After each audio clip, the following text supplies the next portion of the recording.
E mais uma vez dizer da minha alegria de estar participando desse projeto, porque eu sou um sujeito muito estoico, né?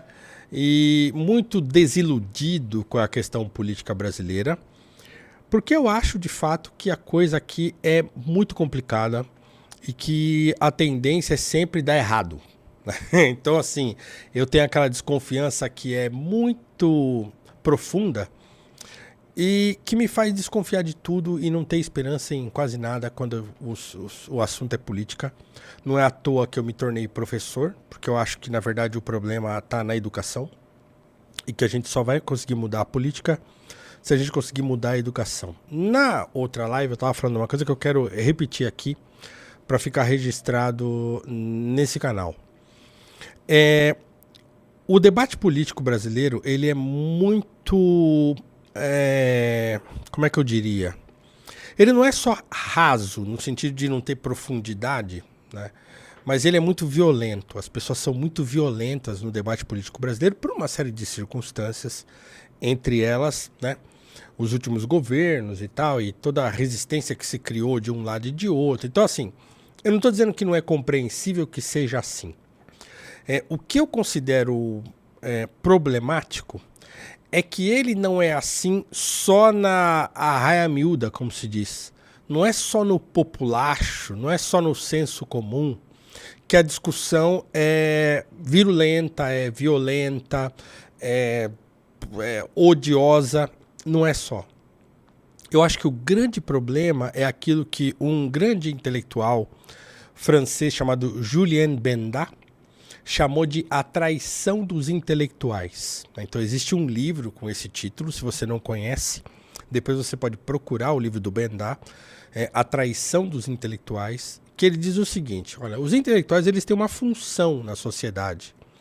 Dentre uma função não, eles têm algumas funções. E dentre as funções que os intelectuais têm, uma delas é ajudar a sociedade a caminhar.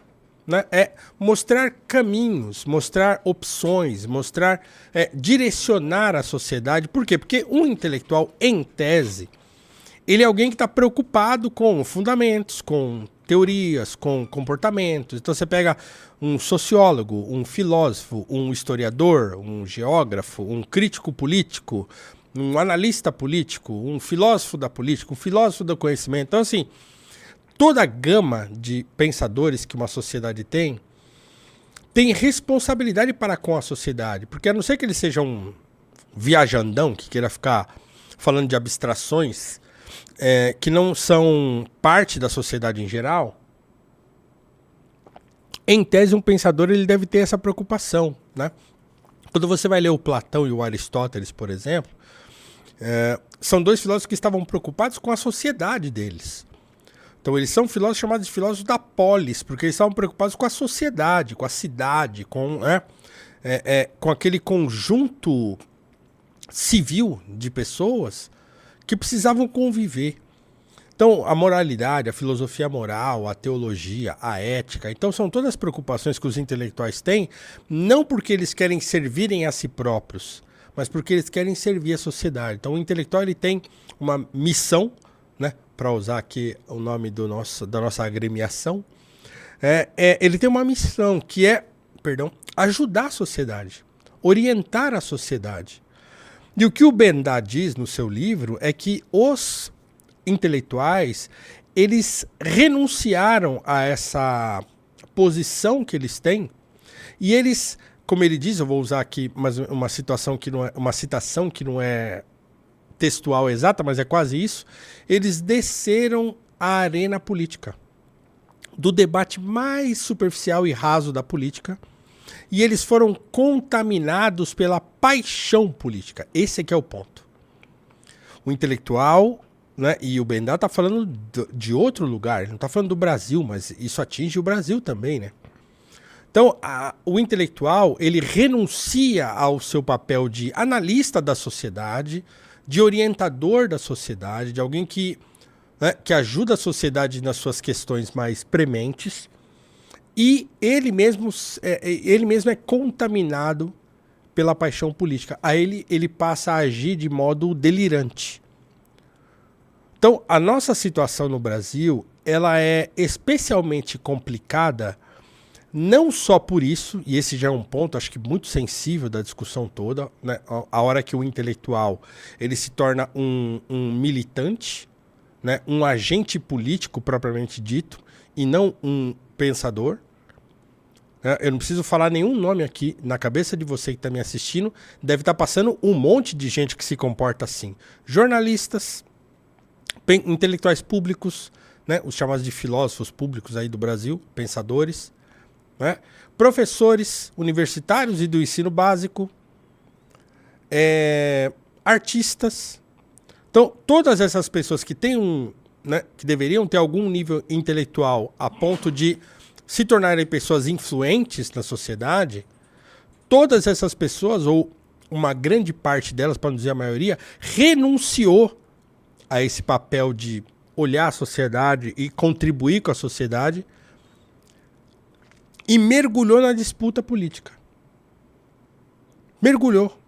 Então você vai encontrar hoje, né, vários programas aí de televisão e de internet em que os intelectuais, aqueles que têm posição de ser um intelectual público, falando os maiores impropérios, as maiores bizarrices a respeito de política, a respeito da sociedade de maneira geral, porque eles não estão mais interessados em analisar a situação, em pensar a situação, mas em reagir como a arraia miúda reage.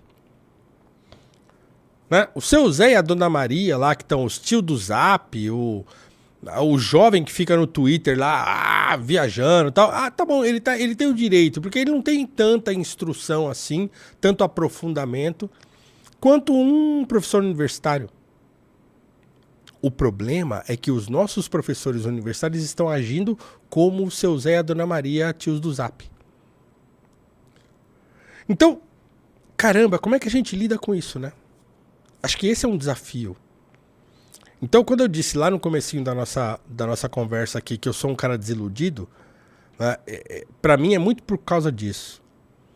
E eu me tornei professor, eu abandonei uma carreira de 20 anos em TI para ser professor de filosofia, porque eu acredito que a única maneira da gente mudar as coisas, de fato, é através da educação e da cultura. Agora vejam vocês, eu estou aqui numa live falando de um partido, né? De um partido que está em formação, que vai estar, obviamente, dentro do jogo político. Agora, a missão não é só um partido, certo? A missão é um projeto. E é um projeto que envolve, inclusive, educação e cultura. Não é à toa que, né, um dos argumentos mais fortes que usaram para me trazer para cá foi esse. Não. Nós vamos ter iniciativas de educação. A Escola Superior de Líderes, por exemplo, a ESL, é uma iniciativa de educação. Então, nós não teremos aqui na missão políticos que não sejam formados pela ESL. Isso para mim já é um... né? E não é só educação política. Eu darei aula na ESL. E a minha aula não vai ser de política. Provavelmente não. Certo? Então a gente precisa fazer com que esse projeto prospere. É a nossa missão. E é muito provavelmente a missão de você que está assistindo. Então por isso que, né, a gente precisa da sua ajuda. Então o que a gente está encarecidamente pedindo a você que está assistindo a gente hoje é que você acredite nesse projeto, que você invista nesse projeto. Investir nesse projeto não é só o seu esforço pessoal, que já é grande, que já é ótimo e que já é muito bem-vindo. Você se tornar coletor, por exemplo, é um passo para além desse engajamento que você deve fazer aí com a sua família, conversando com seus amigos. Tem um partido surgindo aí, que vai ter candidatos que são especiais e tal. Eles têm uma escola de formação, eles têm o livro amarelo e tal. Então, isso é legal pra caramba. Quando você pula pra dentro do projeto, de fato, cai dentro, como coletor, por exemplo, da missão, que a gente está precisando de coletores, aí é já um passo decisivo